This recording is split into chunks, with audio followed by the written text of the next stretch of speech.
चलिए देखिए बेटा,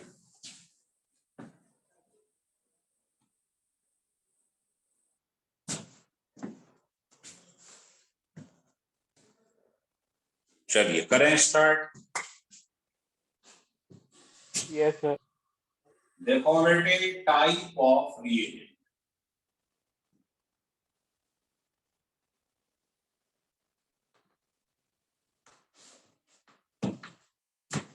देखो अभी तक जो आप जीओसी, अच्छा अभी तो शायद वो चल रहा था आइसोमेरिज्म।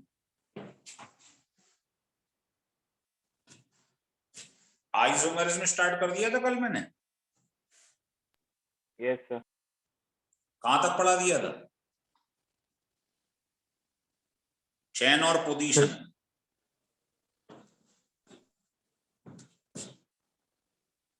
कितने पढ़ा दिए थे? 2 3? सर चेन हुआ था बस। नहीं, पोजीशन नहीं हुआ था। No sir. सर पोजीशन हो गया था। और रिंग चेन? Yes sir. तो ये तो कह रहा है चेन हुआ बस। देखो चेन हो गया था, पोजीशन हो गया था और रिंग चेन हो गया। नहीं हुआ था तो बता दो। हो गए थे तीनों? Yes sir. हाँ, इसमें क्या होता था याद करो। चेन में कार्बन का स्केलेटन चेंज हो जाता, पोजीशन वाले में ग्रुप की पोजीशन चेंज हो जाती थी। एल्कोहल 1 नंबर पे, अब 2 पे हो। कार्बन वैसे ही रहता। और रिंग चेन वाले में क्या होता था, ये डबल या ट्रिपल बॉन्ड में पाया जाता है। मान लो आपके पास ये लिखा है डबल बॉन्ड, इसकी रिंग बना दो। तो अगर इसमें डबल बॉन्ड है तो इसमें सब सिंगल दिखाई, और अगर ट्रिपल है तो कहीं भी एक डबल लगा। याद आ गया? Yes sir. अब इससे आगे लिख, थोड़ा पढ़ा करो घर पे बैठे।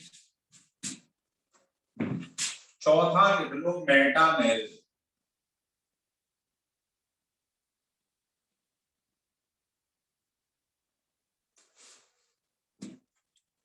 मेटामेरिज्म में क्या होता है बेटे? देखो, it arises due change in the nature of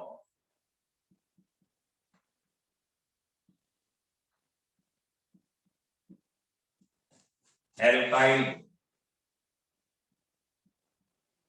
इसमें एल्काइल ग्रुप का नेचर चेंज हो जाता है। देखो कैसे, जैसे ये तुम्हारे पास लिखा हुआ है CH3O C4H9 ROR ईथर लिखो, तो इसमें ग्रुप को तो वही रहने दो। बताओ टोटल कार्बन कितने हैं? 5। तो आपने मान लो 2 इधर कर दिए, 3 इधर कर दिए। भाई ये कार्बन तो सेम रहने चाहिए। तो आप कहोगे ये इसका मेटामर्स। बताओ समझ में आई कि नहीं आई? जैसे मान लो तुम्हारे पास ये सेकेंडरी अमाइन लिखा हुआ है, ये NH किसकी पहचान है? Secondary amine. अब इसका मेटामर बनाना है, तो कुल कार्बन कितने हैं? 7। आप क्या करो, 1 इधर कर लो, 6 इधर कर लो, या 5 इधर कर दो, 7 है ना टोटल, 2 इधर कर, मतलब कैसे भी बना सकते हो। एल्काइल ग्रुप का नेचर चेंज हो जाएगा, बस ये देखो। हो रहा है क्लियर? तो ये सब आपस में कौन है? मेटामर्स। हो गया क्लियर? Yes sir. तुमने वो नहीं भेजा, मुझे कहा था कॉन्डेड में पढ़ाया है, ये आ रहा है वो आ रहा है, मैंने कहा था टॉपिक भेज दो, भेजे ही नहीं ना। सर ग्रुप पे मीशा ने भेजी है। अरे उसने तो पीरियोडिक टेबल भेज दिया है, केमिकल बॉन्डिंग भेज दिया है, मैंने सर कहा वो आज जियो। रात तक आ जाएगा। हाँ अब देख 5वां पॉइंट अब आता है भाई साहब, functional आइसोमेर।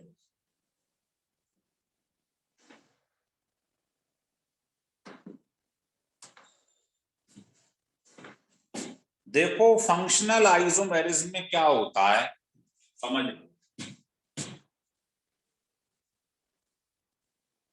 It arises when different functional groups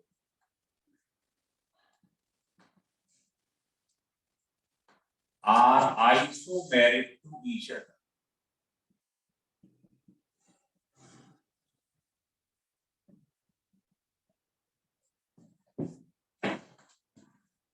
जब डिफरेंट फंक्शनल ग्रुप आपस में आइसोमर हो जाएं उसको बोलते हैं फंक्शनल आइसोमर्स। बेटा कल पहले सूचना सुन लो, कल 26 जनवरी है तो कल आपका रहेगा अवकाश, लेकिन परसों जो थर्सडे की छुट्टी रहती है वो नहीं रहेगी। तो परसों से बैच ऑफलाइन प्लस ऑनलाइन दोनों हो जाए, समझ में आ रहा है? तो कितने लोग यस ऐसे हैं सर। मुझे बताइए जो ऑनलाइन आएंगे, जरा हैंड रेस करें ईमानदारी से, वैसे ही नहीं कि मैं आऊंगा और आए नहीं। कितने सर लोग हैं ऑनलाइन या जिनको ऑफलाइन? लगता है मैं आ जाऊंगा ऑफलाइन? हैंड रेस करिए, एक भी नहीं है। कारण मतलब मेरे बैच में नहीं आते हो या किसी भी बैच में नहीं जाते हो? सब ऑनलाइन चल रहा है? किसी भी बैच में नहीं जाते। अच्छा अच्छा, मतलब सब ऑनलाइन चल रहा है? Yes sir. ऑनलाइन समझ में आ रहा है ढंग से? जी सर। अच्छा चलो फिर अभी ऐसे ही रहने दो, फिर देख लेंगे। मैं समझा आपको समस्या हो रही, मैनेजर तो कहते हैं तो आपको समस्या हो रही है ऑनलाइन।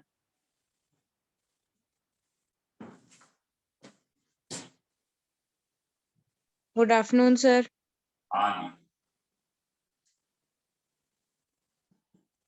देखो याद रखो कौन किसका फंक्शनल आइसोमर है। एल्कोहल का होता है बेटा ईथर।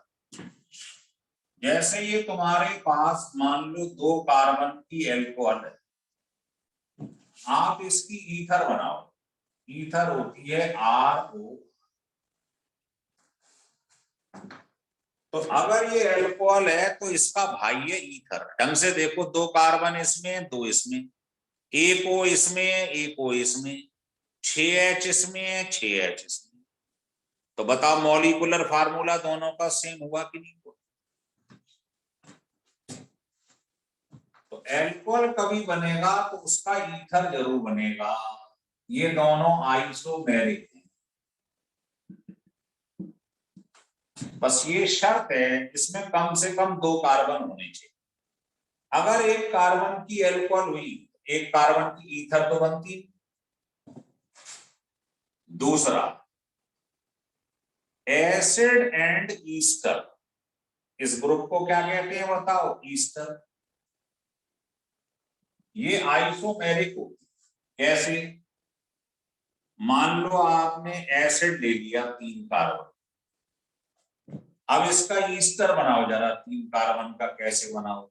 RCOR, 3 carbon 3 carbon. देखो क्या मॉलिक्यूलर फार्मूला सेम है दोनों का? देखना जरा, इसमें 3 कार्बन इसमें भी 3, इसमें 2 इसमें भी 2, इसमें 6H इसमें भी 6H। तो मॉलिक्यूलर फार्मूला सेम है कि नहीं?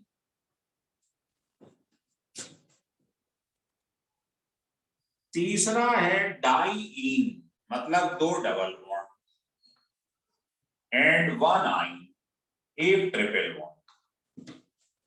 ये आइसोमेरिक।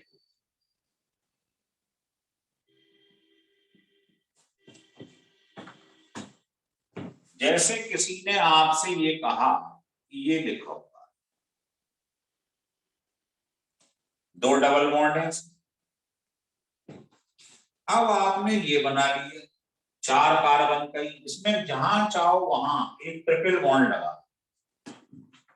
बताओ क्या ये आइसोमेरिक? आइसोमेरिक का मतलब समझ गए आप? मॉलिक्यूलर फार्मूला सेम होना चाहिए है।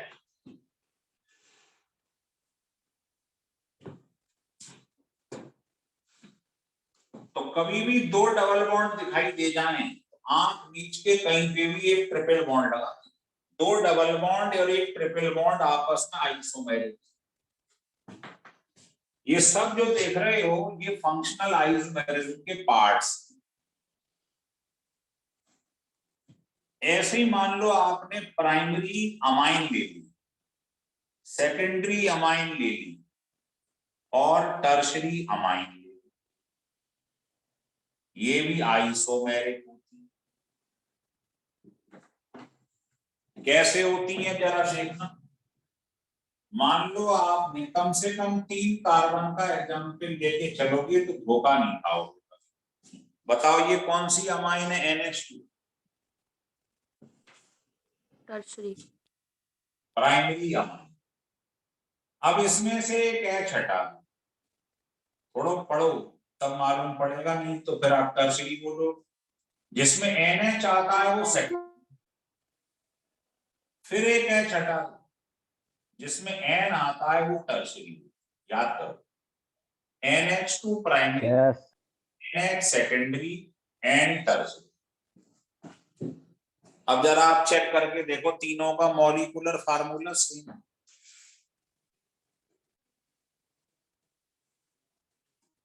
आ रहा है समझ में? नहीं आ रहा है?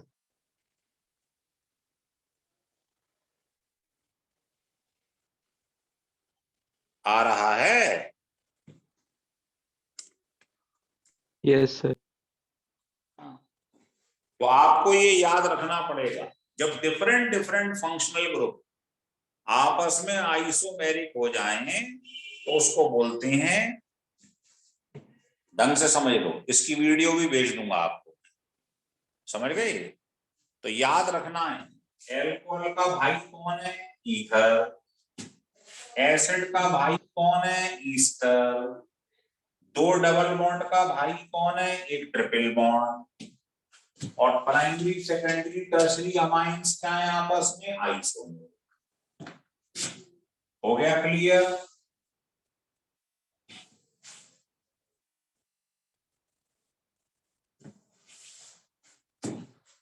बस ऐसे याद रखना है। ऐसे ही एल्डिहाइड और कीटोन,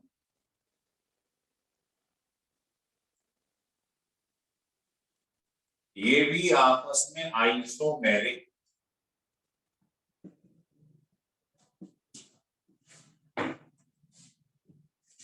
जैसे आपके पास मान लो ये एल्डिहाइड है, 3 कार्बन। अब 3 कार्बन की कीटोन बना लो, कैसे बनाओ? यही तो बनाओ। तो एल्डिहाइड और कीटोन आपस में आइसोमेरिक, मतलब अगर ये बनाओगे तो ये जरूर बनेगा, लेकिन शर्त वही है, कम से कम 3 कार्बन होने चाहिए, क्योंकि कीटोन सबसे छोटी 3 कार्बन। अगर आपने ये 2 कार्बन का एल्डिहाइड बना लिया तो कीटोन कभी नहीं बनेगी 2 कार्बन।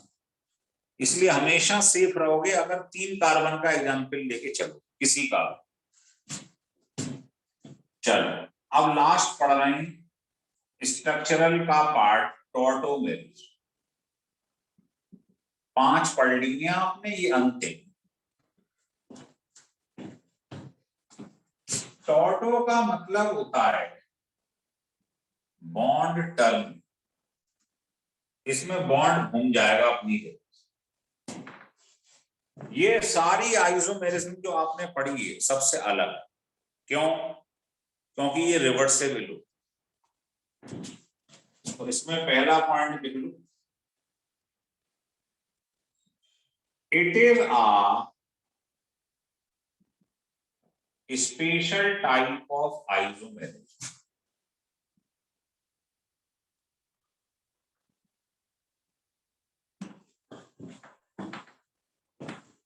in which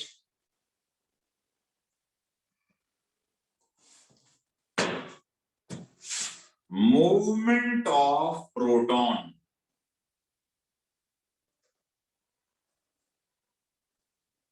मतलब hydrogen atom occur within a molecule के अंदर प्रोटॉन घूम जाए, बॉन्ड टर्न कर जाए। देखो कैसे, जैसे ये लिखा हुआ है कीटोन, तो ये रिवर्सिबल होती है। देखो सीओ के बगल वाला कार्बन, किसी भी ग्रुप के बगल वाला कार्बन के लिए लो या ये, इसको अल्फा कार्बन बोलते हैं। यहां से H इधर आ जाए और ये बॉन्ड घूमकर यहां आ जाए। बताइए बॉन्ड घूम गया नहीं घूम गया? ये बन, समझ में आया नहीं आया बताओ? अल्फा पोजीशन से H इधर आ जाएगा, प्रोटॉन का मूवमेंट हो जाए, H इधर आ जाए, OH हो गया, और यहां से एक बॉन्ड उठकर इधर आ जाए, डबल बॉन्ड हो। C डबल बॉन्ड होता है कीटो, इसको कहते हैं कीटो फॉर्म। और ये देखो ये डबल बॉन्ड है मतलब ईन, और OH क्या होता है? ऑल, इसको इनॉल फॉर्म के। समझ में आया नहीं आया? Yes sir. हाँ, दूसरा पॉइंट ये है कि इस आइसोमेरिज्म के दो पार्ट होते हैं, कीटो एंड इनॉल। तो लिख लो, इट हैज टू फॉर्म, कौन कौन सी? Keto and enol, so that it is also called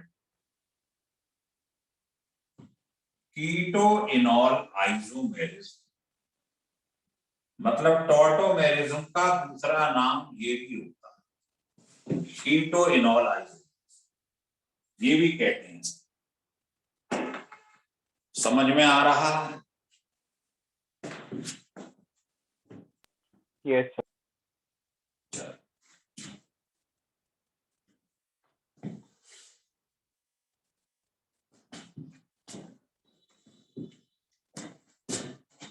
तीसरा पॉइंट ये है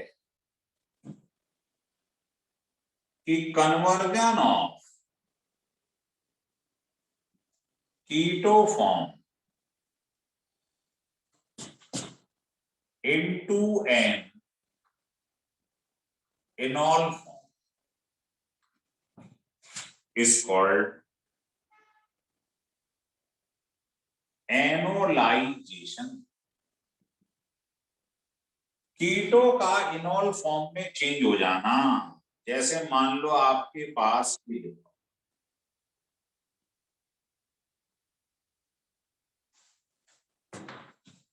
तो देखो सीओ के बगल में ये भी अल्फा, ये भी अल्फा है, लेकिन हम प्रेफरेंस देते हैं जो अंदर की साइड में अल्फा होता है। पिछले में तो सिमेट्री थी, तो इस वाले अल्फा से H नहीं आएगा, इधर इधर वाले से आएगा। तो बताओ अगला स्ट्रक्चर कैसा बनेगा, सोच के देखो। यहां डबल बॉन्ड आ जाए, यहां से H इधर आएगा और बॉन्ड इधर। तो ये कीटो है, C डबल बॉन्ड हो क्या? कीटो। तो कीटो से इनॉल का बन जाना क्या कहलाता है? एनोलाइजेशन। इनॉल से कीटो का कोई नाम नहीं, कीटो से इनॉल को एनोलाइजेशन कहते हैं। आ गया समझ में?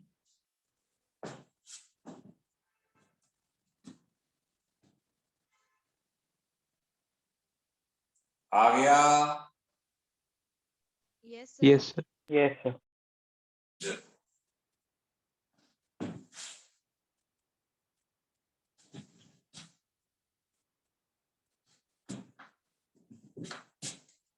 अब ये थी टॉटोमेरिज्म जो आप पढ़ रहे, तो आपको पहला पढ़ाया गया स्ट्रक्चरल आइसोमेरिज्म।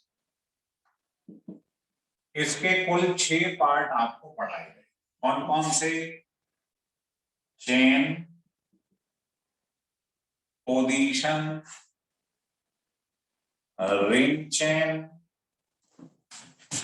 मेटामेरिज्म और फंक्शनल आइसोमेरिज्म और टॉटो। ध्यान आ गया? Yes sir. अब हम स्टार्ट करने जा रहे हैं नेक्स्ट स्टीरियो आइसोमेरिज्म।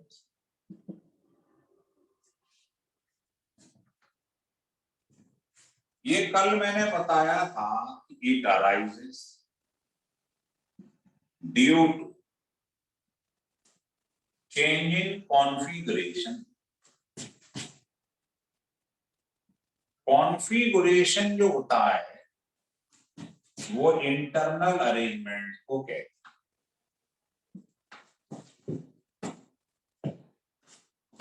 इसके 2 पार्ट होते हैं। पहला होता है ज्योमेट्रिकल और दूसरा होता है ऑप्टिकल। अब इनको हम स्टार्ट करने जा रहे हैं, तो पहले हेडिंग डाल दो ज्योमेट्रिकल आइसोमेरिज्म।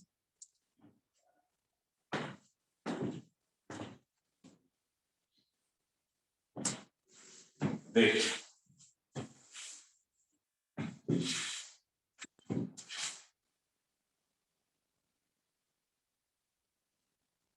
ज्योमेट्रिकल आइसोमेरिज्म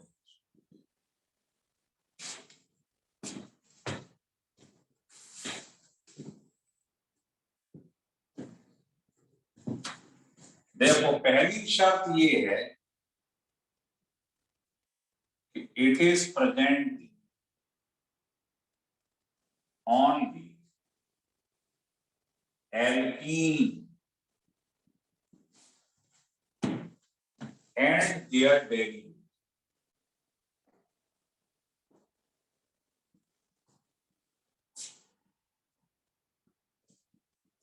ये ध्यान दो,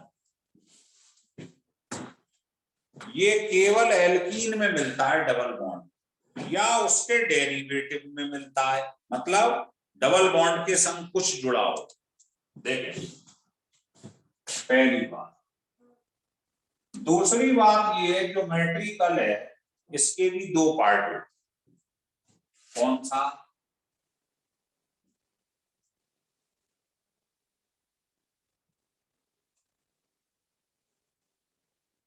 पहला होता है सिस फॉर्म और दूसरा होता है ट्रांस। इसीलिए इसका दूसरा नाम सिस ट्रांस आइसोमेरिज्म भी होता है।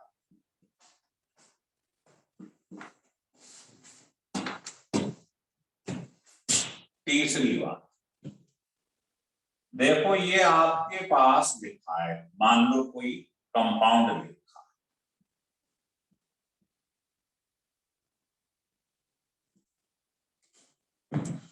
है, ऐसे मैंने 2-4 कंपाउंड बना दिए। बीटा,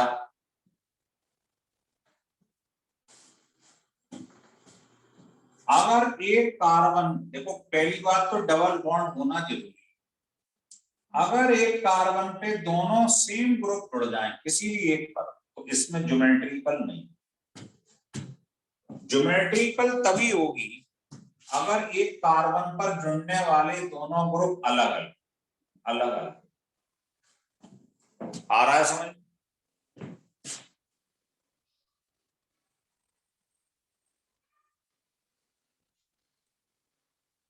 यस और नो तो बोला करो।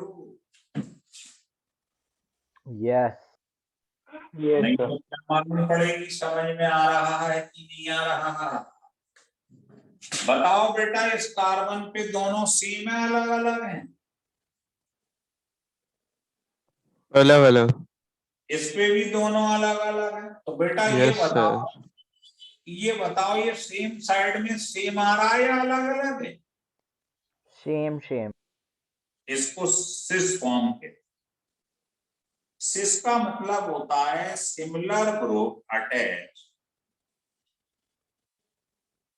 On the same side.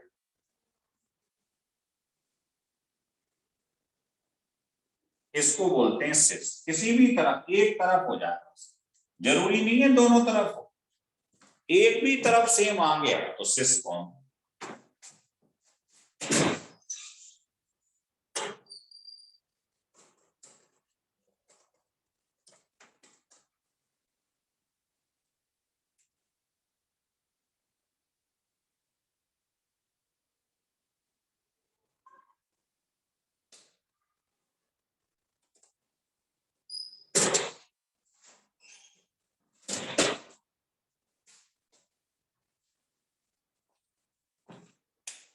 लिख लिया। अब आपने Yes. क्या करा, किसी भी एक को इंटरचेंज कर दिया। अगर तुम्हारे पास सिमिलर ग्रुप डायगोनल पोजीशन पर आ गए, अपोजिट साइड, इधर या इधर, इसको बोलते हैं ट्रांस।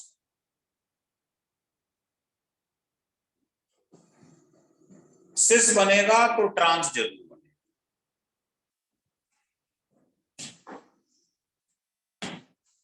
देखिए एग्जाम,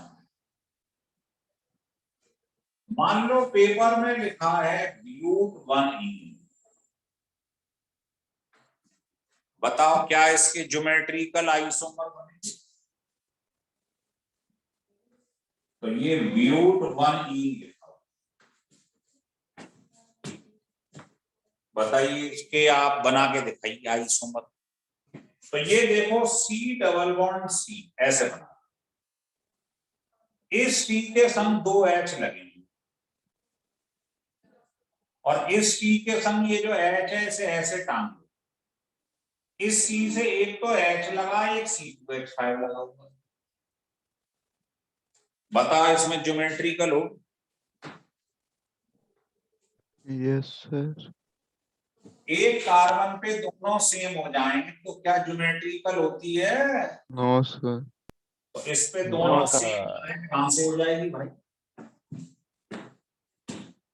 तो 1 ब्यूटीन के अंदर ज्योमेट्रिकल नहीं होती है, लेकिन ये क्या लिखा हुआ है 2 ब्यूटीन। देखो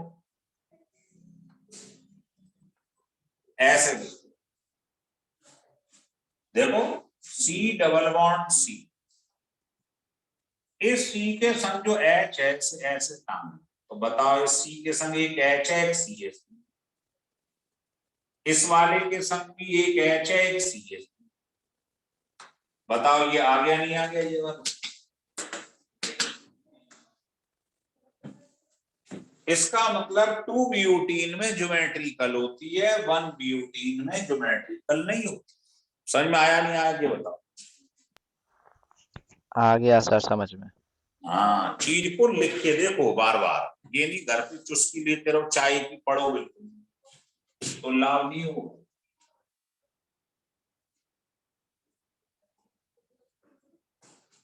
हटा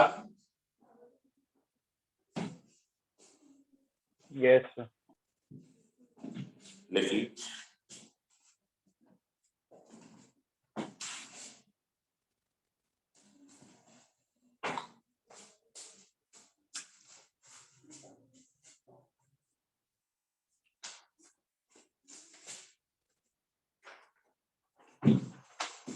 और देखिए इसके एग्जाम में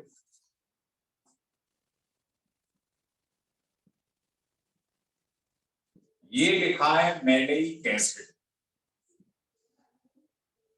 बताओ ये सिस है या ट्रांस? Cis form. सिस। सेम साइड में सेम ग्रुप आ गए, सिस फॉर्म। इसकी ट्रांस बना दो, घुमा दो इसे, एक पकड़ के उधर घुमा दो, सेम ग्रुप डायगोनल पे आ गए, इसका नाम है फुमेरिक एसिड। ये क्या कहलाएगी? ट्रांस। तो सिस, मैलेइक एसिड और फुमेरिक एसिड आपस में क्या है? Geometrical isomer. आ रहा है?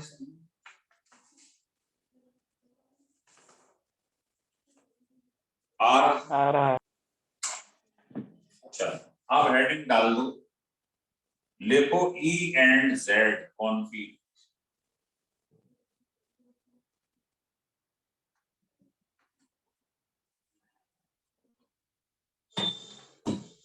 सर एक आइसोमर रह गया ना अभी। हाँ, ऑप्टिकल आएगा इसके बाद।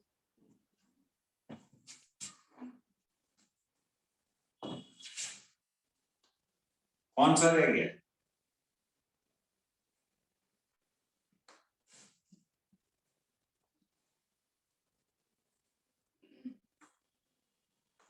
पहले E और Z की फुल फॉर्म। E का मतलब होता है एंटीगन, मतलब अपोजिट, ग्रीक में कहते हैं इसे अपोजिट। और Z होता है जुसामैन, इसका मतलब होता है टुगेदर।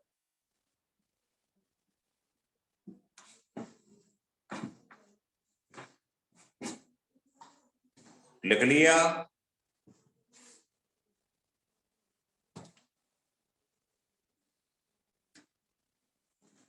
अब दोबारा से स्टार्ट कर रहा हूं। अच्छा,